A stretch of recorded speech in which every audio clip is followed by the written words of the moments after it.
வணக்கம். இது பூங்காற்றின் காதல் வானிலை. பூங்காற்று புதிதானது. காலம் கடந்து வாழும் காவிய காதலர்கள் குறித்து கதைப்போமா? வரலாற்று புகழ்மிக்க அழியாத காதல் காவியங்களுக்கு பெயர் போன காலம் முகலாய காலம் ஆகும். அக்பர் மற்றும் ஜோதாவின் ஒரே வாரிசு நூருதீன் சலீம் ஜஹாங்கீர். இவர்தான் நம்முடைய கதையின் இன்றைய கதாநாயகன். சின்ன வயசுலேயே இவர் கேளிக்கைக்கு அடிமையாயிட்டதால அதற்கு முற்றுப்புள்ளி வைக்கும் விதமாக இவரை படையில் சேர்த்துடுறாங்க. 14 வருஷம் வீட்டை விடுத்து போர் புரிவதற்காகவே தன்னை அர்ப்பணித்து கொண்டு விடுகிறார். இதை விரும்பாத அவனுடைய அன்னை ஜோதா கேட்டுக்கொண்டதுக்காக அக்பர் தன்னுடைய மகனை நாட்டுக்கு திரும்பி வருமாறு கட்டளை இடுகிறார். சலீம் முகலாய அரசுக்கு திரும்பும் நாள் கோலாகலமா கொண்டாடப்படுதுங்க. ஆடல் பாடல் அப்படின்னு எந்தவித குறைகளும் இல்லாம பலமான பல ஏற்பாடுகள் செய்யப்பட்டிருக்கு. சலீமுக்கு பரிசு கொடுக்கிறதுக்காக அரண்மனை சிற்பிக்கிட்ட சொல்லி உலகத்திலேயே அழகான சிலைகள் செய்யுங்க அப்படின்னு சொல்லியிருக்காங்க. பார்த்து பார்த்து செதுக்கின சிற்பங்கள் முடியக்கூடிய நிலையில ஒரே ஒரு சிலையை மட்டும் முடிக்க முடியாத ஒரு சூழல் உருவாயிருச்சு. நாதிரா பேகம் அப்படிங்கிற பெண்ணை சிலையாக நிற்க வைக்க முடிவு பண்றாங்க. சலீம் போர் முடிஞ்சு கம்பீரமான யானை மாதிரி அந்த அரங்கத்துக்குள்ள வரான். சிலைகள் ஒவ்வொன்றாய் பார்க்கிறான். ரொம்ப அழகா இருக்கு. கண்களை கவரக்கூடிய விதத்தில் அந்த சிலைகள் அமைக்கப்பட்டிருக்கு இல்லையா? ஒவ்வொரு சிலையாக பார்த்துக்கிட்டே வரான். வந்தவன் இந்த சிலையாக நிற்கக்கூடிய நாதிராவை பார்த்தவுடன் அவளுடைய கண்களை பார்த்த மாத்திரத்திலே அவனுக்கு அவனுடைய சிந்தனையை அவன் இழந்து விடுகிறான். அந்த சிலையின் மீது லயித்து விடுகிறான். அவளை பார்த்த அந்த நொடி அவன் மனதில் உதிர்த்த பெயர் அனார்கலி. ஆம், சலீமின் அனார்கலி அவளே. காதல் கொண்ட மனம் தேன் நிறைந்த மலரை வண்டு சுற்றி திரிவதைப் போல அவளையே சுற்றி சுற்றி வந்தது. சலீமை வரவேற்கும் விதமாக ஆடல் பாடல் அப்படின்னு அமக்கலப்படுது அரண்மனையே. அந்த ஆடல்ல நாதிரா பேகத்தினால் ஒரு ஆடல் நிகழ்ச்சி ஏற்பாடு செய்யப்பட்டிருக்கு. சிலைக்கு உயிர் கொடுத்தவளை பார்த்த உடனே மனதை தொலைத்து விட்ட அவன் அவளின் ஆடலில் மொத்தமாய் தன்னை பறிகொடுத்து விடுகிறான் சலீம். முகலாய மன்னரான சலீம் தனக்கு அடிமை பெண்ணான நாதிராவின் மீது காதல் கொண்டு மொத்தமாக அவளை மாற்றுவதற்காக பல முயற்சிகள் அவன் செய்கிறான். காதல் நினைத்தால் எதையும் மாற்றும். காதல் நினைத்தால் எதையும் சாதிக்கும். முயற்சியின் பலனாக அவன் காதல் கடலில் 2 பேரும் நீந்த ஆரம்பிக்கிறார்கள். அடிமை பெண் நாதிராவை முகலாய மன்னன் சலீமின் அனார்கலியாக மாற்றியிருந்தான் தன் காதலினால் சலீம். காதல் கொண்ட ஜோடி புறாக்கள் தங்கள் உலகத்தில் எந்தவித தடையும் இல்லாமல் சுதந்திரமாக பறந்து திரிந்தார்கள்.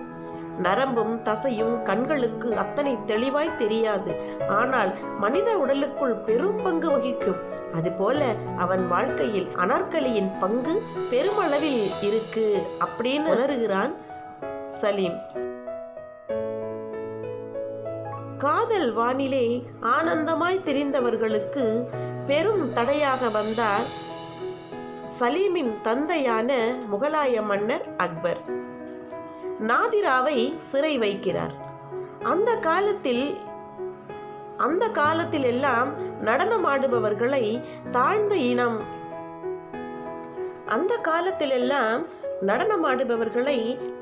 இனம் அப்படின்னு சொல்றவங்க தான் அதிகமா இருந்திருக்காங்க. அதுபோல நாதிரா கற்பில் சிறந்தவளாக இருந்தாலும் கூட நாட்டில் இருக்கக்கூடிய அனைவராலும் ஒரு நடன மங்கை அப்படின்னு சொல்லியே அழைக்கப்பட்ட இனத்தை சேர்ந்தவளா இருந்ததுனால அவங்க 2 பேரையும் பிரிச்சே ஆகணும் அப்படிங்கிறதுல குறியாக இருந்திருக்கிறார் மன்னர். காதல் வந்தால் எறும்பும் யானையாகும் இல்லையா? அந்த பழமொழியை பொய்யாக்காமல் தன்னுடைய காதலை எதிர்த்த தன்னுடைய அப்பாவையே எதிர்க்க துணிந்தான் சலீம். தன்கிட்ட இருந்த படைகளை திரட்டி அப்பாவுக்கு எதிராக போர் புரிய போயிருக்கிறார். ஆனால் தனக்கு வித்தை சொல்லிக் கொடுத்த ஆசிரியனிடமே வித்தையை காட்ட போனால் என்ன நடக்குமோ அதுதான் அன்றைக்கும் நடந்தது சலீமுக்கு. சலீம் தோற்று போனான். போரில் மன்னர் அக்பர் தன் மகனை வீழ்த்தி வெற்றி கண்டார். மகனாக பார்க்காம போர் புரிந்து கலக்கம் ஏற்படுத்திய எதிராளியான சலீமுக்கு மரண தண்டனை விதிக்கிறார். நாதிராவை என்கிட்ட ஒப்படைச்சா சலீமுக்கு மன்னிப்பு வழங்கப்படும் அப்படின்னு இளவரசனுக்கு உயிர் பிழைக்க ஒரு வாய்ப்பை கொடுக்கிறார் அக்பர். தன்னுடைய நாயகனுக்கு மரண தண்டனை கிடைத்து அதன் பிறகு நம்ம உயிர் வாழ்ந்து என்ன பிரயோஜனம் அப்படின்னு நினைச்சு தானாக முன்வந்து தன்னை அர்ப்பணித்து தன்னுடைய நாயகனை காப்பாற்றுகிறாள் நாதிரா. சலீம் இளவரசருக்கு தெரியாமல் அக்பர் நாதிராவை சந்தித்து பேசுறார். நீ ஒரு பணிப்பெண், உனக்கு என்ன தகுதி இருக்கு என் மகனை திருமணம் செய்ய? கேவலம் ஆடிப்பாடி மகிழ்விக்கும் நீ என் மகனை எப்படி கல்யாணம் பண்ணிக்க முடியும் அப்படின்னு சொல்லி நிறைய மனசு நோகிற மாதிரி நிறைய வார்த்தைகளை பிரயோகம் பண்ணி நாதிரா கிட்ட கேட்கிறாரு. காதல் கொண்டது என்னவரின் தூய்மையான அன்பை பெறுவதற்காக மட்டுமே. அவரை தண்டித்து விடாதீர்கள். என் உயிரை வேணா நீங்க எடுத்துக்கோங்க, அவரை விட்டுடுங்க அப்படின்னு சலீமின் அனார்கலியாக கெஞ்சுகிறாள் அந்த அடிமைப்பெண். உனக்கு ஒரு வாய்ப்பு தருகிறேன். என் மகனை என்கிட்ட கொடுத்துட்டு மொத்தமா நீ அவனை விட்டு போயிடணும் அப்படின்னு சொல்றாரு. நான் எதுவானாலும் செய்யறேன். என் உயிரானவரின் உயிரை பறித்து விடாதீர்கள், மன்றாடி கேட்கிறேன் அப்படின்னு கெஞ்சி அழுகிறா அனார்கலி. சரி, மரண தண்டனையை சலீமிற்கு பதிலா உனக்கு தர்றேன். உயிருடன் உனக்கு சமாதி கட்ட வேண்டும். இதுதான் என்னுடைய இறுதியான முடிவு அப்படின்னு சொல்றாரு அக்பர். அதிர்ச்சியின் உச்சத்தில் உறைந்து போனாள் நாதிரா. உயிர் பிரிந்தாலும் அவர் மனதில் நானும் என் மனதில் அவரும் என்றும் நீங்காத இடம் பிடிச்சிருக்கோம். அதை அந்த கடவுள் நினைத்தாலும் மாற்ற முடியாது அப்படின்னு தைரியமா சொல்றா. கடவுள் நினைச்சா முடியாது, ஆனா நான் முடிச்சு காட்டிடுவேன். உன்னோட கடைசி ஆசை ஏதாவது இருந்தா சொல். உன் மரணம் நிகழ்வதற்கு முன்னால் அது நடத்தி வைக்கப்படும் அப்படின்னு உறுதியளிக்கிறார் அக்பர். கொஞ்ச நேரம் மௌனத்திற்கு அப்புறமா நாதிரா தன்னுடைய கடைசி ஆசையை சொல்கிறாள். அதை கேட்ட உடனே அங்கமெல்லாம் ஆடி போய் அடங்கி போய் விடுகிறார் அக்பர். அப்படி அவள் என்னதான் கேட்டிருப்பா? வாங்க தொடர்ந்து கதையை கேட்கலாம். கொஞ்ச நேரம் அமைதியா இருந்த பிறகு வாய் திறந்த நாதிரா, இந்த முகலாய பேரரசுக்கு நான் மகாராணியாக வேண்டும். சலீம் மகாராஜாவாக, அவரின் அனார்கலி நான். ஒரு நாள் இந்த முகலாய அரசுக்கு மகாராணியாக அவர் கூட நான் வாழ வேண்டும். இதை நிறைவேற்றி தர முடியுமா? இதுதான் என்னுடைய கடைசி ஆசை அப்படின்னு சொல்றான். அக்பர் அரசரையே ஆட வைத்து விட்டாள் நாதிரா. என்ன, நீ ராணி ஆகணுமா? என்ன தகுதி இருக்கு உனக்கு அப்படின்னு கோபத்துல சத்தம் போடுறாரு அக்பர். ஒரு நாள் தானே, அதுக்கப்புறம் ஒன்றும் பண்ண முடியாதுல்ல அப்படின்னு நினைச்சிட்டு, எப்படியும் ஒரு நாளைக்கு அப்புறம் தன்னுடைய மகனை விட்டுட்டு அவ போயிடுவா இல்லையா அப்படின்னு நினைச்சுக்கிட்டு, சரி உன்னுடைய இறுதி ஆசை நான் நிறைவேற்றி வைக்கிறேன். நீ மகாராணியாக்கப்பட்ட அந்த இரவு ரோஜா பூக்களின் பானத்தில் மயக்க மருந்த கலந்து சலீமுக்கு கொடுத்து சலீமை குடிக்க வச்சு அவனை மயக்கம் போட வச்சிடணும். அவன் மயக்கமாக இருந்து விழிப்பதற்கு முன்னால் நீ இங்க வந்து உயிரோடு சமாதி ஆயிரணும். இதுதான் என் நிபந்தனை. இது எந்த காரணத்தை கொண்டும் சலீமுக்கு தெரியவே கூடாது அப்படின்னு சொல்றார். சொன்ன உடனே நாதிரா மிக மிக தைரியமாக, நான் ஒப்புக்கொள்கிறேன். அவர் மயக்கம் அடைந்து இருக்கக்கூடிய வேளையில் மட்டுமே இந்த உயிர் என் உடலை விட்டு நீங்கும் அப்படின்னு ரொம்ப கர்வமாக, அதே சமயம் வேதனையோடையும் சொல்றா அனார்கலி. இப்படி முகலாய அரசிற்கே மகாராணியாக்கப்பட்டாள்.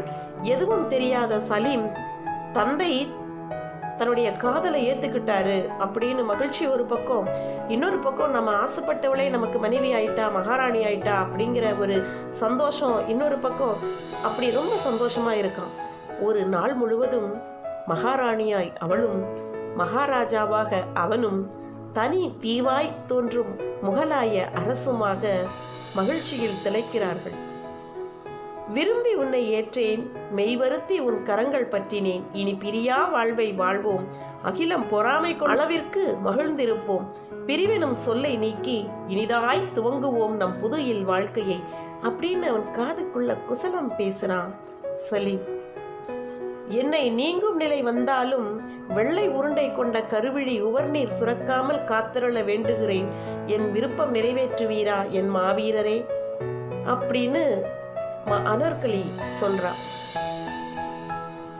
கனவிலும் தவிர்க்க நினைக்கும் சொற்களை உன் திருவாய் கொண்டு மொழியாதே, புதிதாய் அத்தியாயம் துவங்கும் பொன்னாளில் இன்பமான வார்த்தைகளை மொழிவாய் கண்ணே அப்படின்னு சொல்றான் சலீம். இப்படியாக இவர்களுக்குள் மகிழ்ச்சியில் தன்னுடைய நேரத்தை அவர்கள் கடத்துகிறார்கள். எங்கும் சொல், இந்த சலீமின் அனார்கலி நீ மட்டுமே, அடிமை பெண் அல்ல சலீமின் அனார்கலி, தெளிவாய் சொல், எங்க வேணாலும் சொல்லு, சலீமின் அனார்கலி நீதான் அப்படின்னு சொல்லு அப்படின்னு அனார்கலியின் காதுகளுக்குள் மந்திரிக்கிறான் சலீம். அப்படியே பேசிட்டு இருக்கும்போது ராஜாவுக்கு ரோஜா இதழ் பானம் அப்படின்னா ரொம்ப பிடிக்குமோ அப்படின்னு கேட்குறான் அனார்கலி. அதற்கு அவன் விஷத்தை கொடுத்தாலும் விரும்பி குடிப்பேன் அன்பே அப்படின்னு சொல்றான். மனதை கல்லாக்கிக்கிட்டு அக்பர் சொன்ன மாதிரியே ரோஜா இதழ் பானத்துக்குள்ள மயக்க மருந்தை போட்டு சலீம் குடிக்கிறதுக்காக அனார்கலி கொடுக்கிறான். சலீம் அதை குடித்துவிட்டு மயங்கி விடுகிறான். மடியில் கிடத்தியிருந்த அவனை மஞ்சத்தில் கிடத்திவிட்டு கண்ணிறைய தன் கணவனை நிறைத்து கொண்டு கன்னத்தில் வழியும் கண்ணீரை துடைத்து கொண்டு அங்கிருந்து அரசவைக்கு கிளம்புகிறாள் அனார்கலி. அதிகாரம் வந்து நீ மகாராணி ஆயிட்ட பிறகு தப்பி பிழைப்பாய் அப்படின்னு நான் நினைச்சேன், ஆனா நீ அது செய்யலையே, பரவாயில்லையே அப்படின்னு சொல்லிட்டு போய் அதுக்குள்ள நில்லு அப்படின்னு கட்டளை இடுகிறார். அக்பர் கை நீட்டிய திசை பக்கம் அனார்கலி திரும்பி பார்க்கிறாள். அங்கே சுவர்கள் பாதியாக எழுப்பப்பட்ட நிலையிலே அங்கே வேலை நடந்து கொண்டிருக்கிறது. அக்பர் சொன்ன போது சலீமின் அனார்கலி நான் அப்படின்னு மனசுக்குள்ள உச்சரித்து கொண்டே அக்பர் சொன்ன இடத்துல போய் அவன் நிற்கிறா. அவர்களின் காதலுக்கு வேலியாய் செங்கலும் மணலும் களிமண்ணும் கொண்டு இறுக்கி சுவர் எழுப்பப்படுகிறது. சலீமின் அனார்கலி நான், சலீமின் அனார்கலி நான் அப்படின்னு நாதிரா தன்னுடைய வாய்க்குள் முணுமுணுத்து கொண்டே அப்படியே நிற்கிறா.